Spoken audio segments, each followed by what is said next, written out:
Kita harus sabar dalam taat, sabar dalam menjauhi maksiat, itu harus sabar. Sekarang begitu banyak peluang berbuat dosa, di masjid juga, di jalan, turun dari masjid saja sudah kita berpeluang untuk tergelincir. Ngobrol itu kalau tidak hati-hati itu sudah menjadi ladang kita tempat berbuat maksiat, karena dalam ngobrol ada ujub, ada ria, ada sombong, ada gibah, ada fitnah. Maka harus sabar kalau mau ngobrol tuh, tidak boleh mendominasi sehingga kita jadi dosa. Tidak terlalu pentinglah ngobrol, yang penting falyakul khairan aw liyasmut. Dan sabar ketika menghadapi musibah. Gimana supaya sabar ketika menghadapi musibah? Salah satu kuncinya begini. Ketika kita ditimpa kepahitan, kita harus yakin bahwa kita ini milik Allah, dan Allah berbuat apapun terhadap yang dimilikinya. Dan Allah kalau berbuat apa-apa pasti yang terbaik untuk yang dimilikinya. Kalau beriman, benar? Selama ini saja Allah tidak pernah berbuat buruk kepada kita, setiap saat sepanjang hidup. Lalu kalaupun ada kepahitan, ujian, itu pun pasti bukan karena mau berbuat buruk kepada kita. Ujian itu untuk menggugurkan dosa kita, ujian itu untuk mengangkat kita ke satu kedudukan yang tidak teraih oleh ibadah kita, tapi teraihnya justru oleh ujian hidup. Juga dengan ujian kepahitan Allah memberikan pahala yang luar biasa melimpahnya kalau sabar. Maka kalau kita menghadapi sesuatu yang tidak cocok, ya sabar. Tapi sabarnya bukan sabar kepepet, ya. Sabar karena yakin ini ujian datang dari Allah, ini ujian sudah diukur oleh Allah, ini ujian terjadi dengan izin Allah, ini ujian hidup pasti membawa kebaikan, dan Allah juga yang bisa mengakhiri ujian ini. Maka bersikaplah yang Allah sukai, yaitu sabar. Wabasyiris sabirin, dan berikan kabar gembira bagi yang sabar. Tidak ada yang gagal orang sabar tuh hadirin. Kesabaran itu adalah gerbang kesuksesan dunia akhirat. Makanya disebutnya tawasau bis sabr, saling berwasiat dalam kesabaran. Yang kedua tadi apa?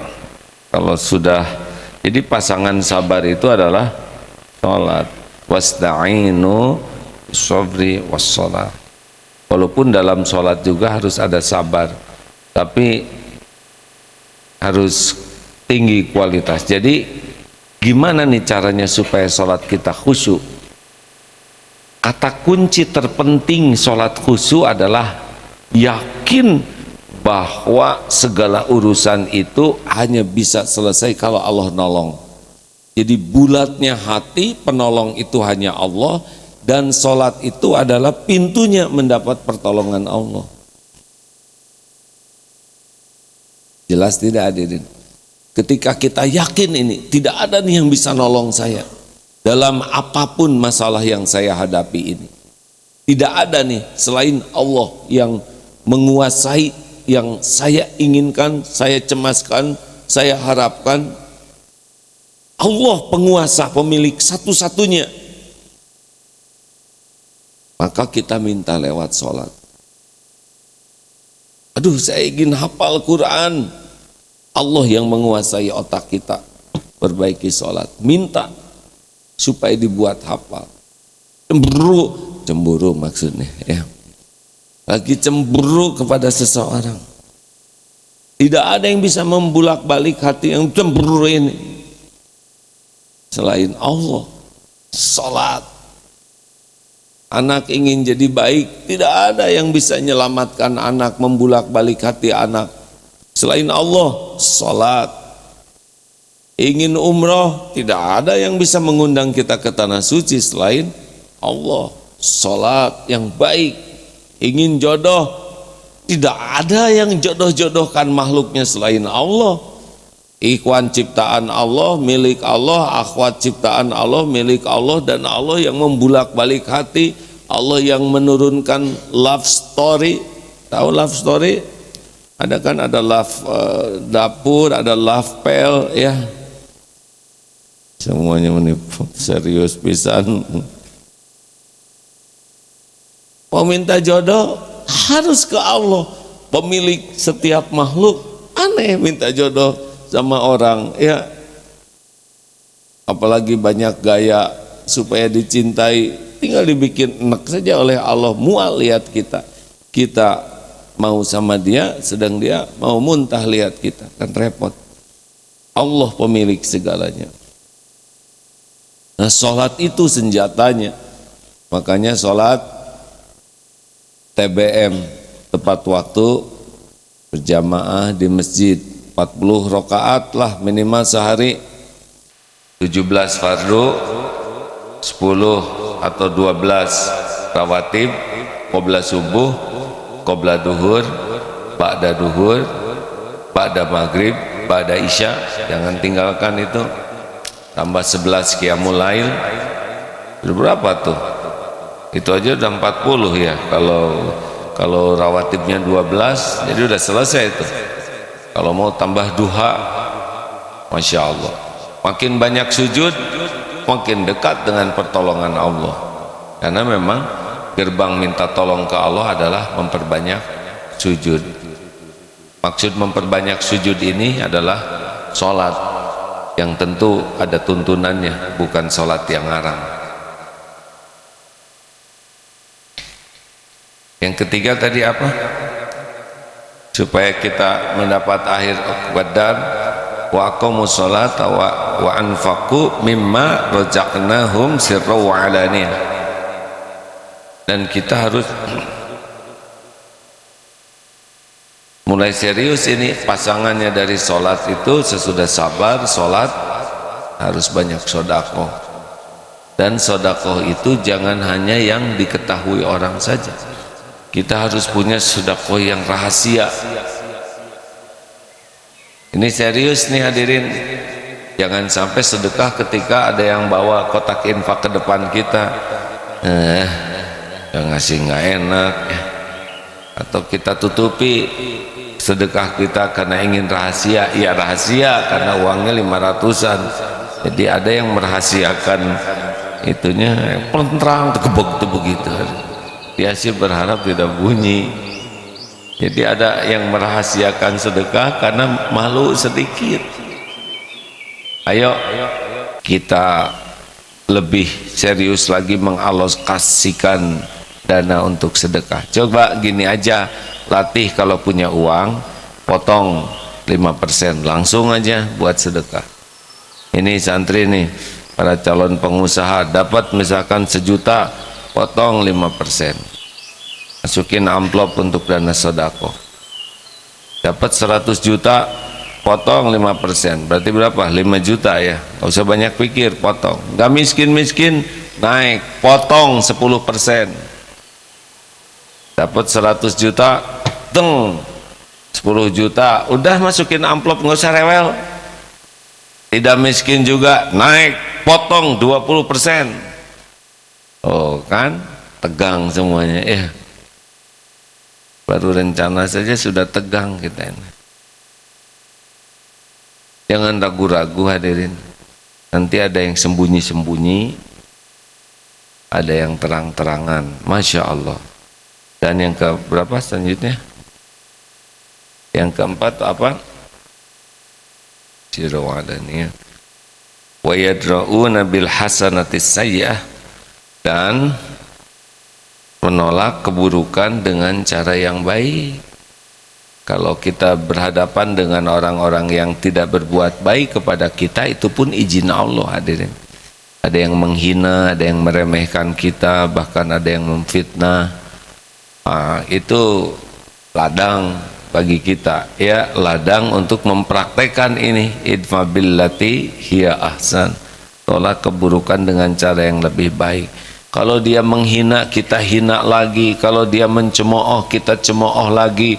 Kalau dia marah, kita marahin lagi. Kalau dia membeberkan aib, kita beberkan aib. Terus mau apa sekolah tinggi-tinggi kalau bisanya cuma niru kejelekan orang? Kita tidak boleh hidup ini diatur oleh keburukan orang lain. Kalau orang lain berbuat buruk kepada kita, itu pilihan dia. Kalau dia ngomong jelek ke kita, itu pilihan dia, dan pasti ada balasannya dari pilihannya. Kita memilih apa yang Allah sukai. Jelas hadirin? Jangan mau diatur oleh keburukan orang lain sehingga kita ikut buruk. Dia menghina, kita menghina. Dia melotot, kita melotot. Dia membeberkan aib, kita beberkan aib. Terus jadi apa bedanya? Buat apa sekolah tinggi-tinggi? Buat apa kita belajar agama? Untuk apa kita ikut pengajian kalau hasilnya cuma bisa niru kejelekan orang? Orang berbicara jelek ke kita, itu tidak merugikan kita sama sekali. Tuhan kita tuh Allah, bukan mulut dia. Orang ngomong jelek kepada kita, kira-kira rezeki dari Allah jadi berkurang tidak kepada kita? Jawab. Masa penguasa langit dan bumi terhalang oleh orang yang sebel ke kita? Tidak. Takdir untuk kita tetap mengalir sesuai dengan rencana Allah, tidak terhalang oleh orang-orang yang sebel ke kita. Maka kita tetap saja bersikap apa yang Allah sukai.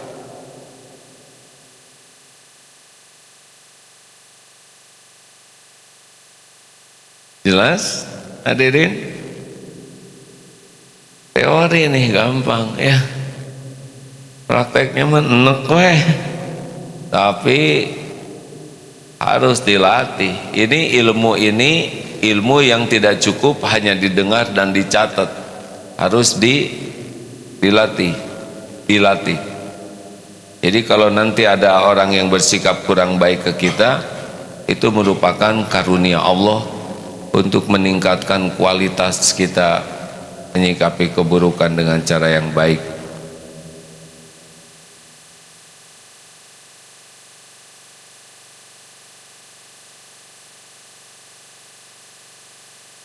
Kalau saya diam, berarti saya sedang menghormati yang ngobrol, ya. Ketika saya ngobrol, apa diam? Jadi dia diam. Jelas? Udah segitu. Oh, yang terakhir yaitu belajar. Kalau ada orang marah ke kita, ya, kita harus bersyukur, bukan kita yang jadi pemarah. Kalau orang menipu kita, kita harus bersyukur, bukan kita yang jadi penipu. Dan kita belajar, bukannya kita membalas, tapi belajar dari perbuatan buruk orang lain supaya kita tidak melakukan hal yang sama.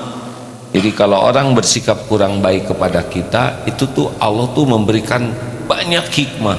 Satu, ya, Allah menunjukkan ada akhlak buruk yang jangan sampai kita melakukan hal yang sama. Oh ya, dia tidak tepat waktu. Oh, dia mengingkari janji.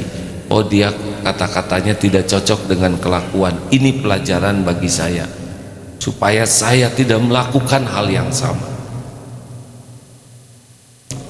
Yang kedua, yang seperti tadi, belajar bersabar menyikapi keburukan orang. Yang ketiga, balas dengan kebaikan. Nanti Allah membalikan hati dia jadi baik. Tapi harus ikhlas, ya. Di dalam menghadapi segalanya tuh tidak untuk acting, bukan untuk dikagumi orang, bukan untuk dipuji orang, bukan untuk mencari kedudukan di sisi orang. Ini penting hadirin, ya, karena kita tuh suka jaim, ya. Yang merusak semua amal kita tuh adalah kita ingin kedudukan, ngarep-ngarep sesuatu dari orang lain. Padahal jelas, wa may yatawakkal 'alallah fahuwa hasbuh. Barang siapa yang tawakal kepada Allah, Allah cukupi. Allah tahu keperluan kita. Kita sering berdoa, ya Allah tolonglah saya. Mulut berharap dari Allah, tapi hati sering berharap dari makhluk. Makin hati ini berharap dari makhluk, makin tidak nyambung dengan saluran tawakal. Harusnya seiring dengan lisan meminta hanya dari Allah, hati juga putus berharap dari selain Allah. Ini dilatih hadirin, karena kita sering gelisah, sering kecewa, sering terluka karena hati kita nyandar berharap dari makhluk untuk kepentingan pribadi kita. Tersinggung, sakit hati karena kita ingin dihormati, ingin dipuji, ingin dikagumi, ingin dihargai, ingin diberi, ingin dicintai, termasuk ingin dicintai. Sakit itu hati itu. Padahal kita tidak bisa maksa orang mencintai kita. Cintai saya, nggak bisa. Cintai loh, gimana? Yang ngebulak-balik hati itu adalah Allah. Makanya para lelaki calon suami, udah nikah belum dek? Belum ya, ya memang harus punya modal ya. Saya kriteria calon istri saya tuh satu, solehah, hafizah. Saya maunya yang seperti itu. Ya bagus-bagus, tapi kan yang penting bukan saudara yang mau, yang dianya mau nggak sama saudara. Nah yang ngebulak balik hati adalah Allah. Makanya kalau lamaran ditolak ya nggak apa-apa ya, kalau bukan jodoh mah pasti nggak jadi. Kalau udah waktunya jodoh ya pasti jadi. Ya Allah yang menentukan. Wah persaingan ketat, nggak ngepek. Mau persaingan seketat apapun tetap saja satu-satunya yang menakdirkan jodoh adalah Allah. Jelas men? Amen ya bro, bro, jelas. Jadi jangan risau, ini kompetitor saya orangnya ganteng, yang ini kaya, yang ini gelarnya tinggi, yang ini hafal Quran, sedang saya punya apa? Ya terima aja ya kalau nggak kepilih. Tenanglah hadirin, Allah mah tidak pernah bingung di dalam mengurus hamba-hambanya. Jelas ya. Maka sudah mulai sekarang kalau ada apa-apa hadapi dengan kesabaran. Yang sabarnya bukan sabar jaim. Tingkatkan kualitas sholat, tingkatkan kualitas sedekahnya, termasuk yang sembunyi-sembunyi, dan sikapi sikap buruk orang lain dengan sikap-sikap yang mulia, sikap-sikap yang Allah sukai. Allah nanti yang mengurus semuanya berakhir dengan baik. Wallahu alam. Itulah yang dapat saya pelajari saat ini, saya pahami dari beberapa tulisan para ahli tafsir. Mudah-mudahan ada hikmah dan manfaatnya. Terima kasih sahabat-sahabat sekalian. Insya Allah kajian sore di Darut Tauhid, dan malam nanti silakan bagi yang berkenan hadir. Selanjutnya kita sambung dengan guru kita. Waalaikumsalam warahmatullahi wabarakatuh. Apa kabar? Senang dengar suara Bapak. Semoga diberikan usia panjang yang penuh berkah, diberikan nikmat ibadah dan nikmat istiqomah. Amin ya rabbal alamin. Bagaimana Pak? Baru pulang dari Tanah Suci, sepi. Alhamdulillah. Baru lihat itu Pak Miftah tawaf sepi.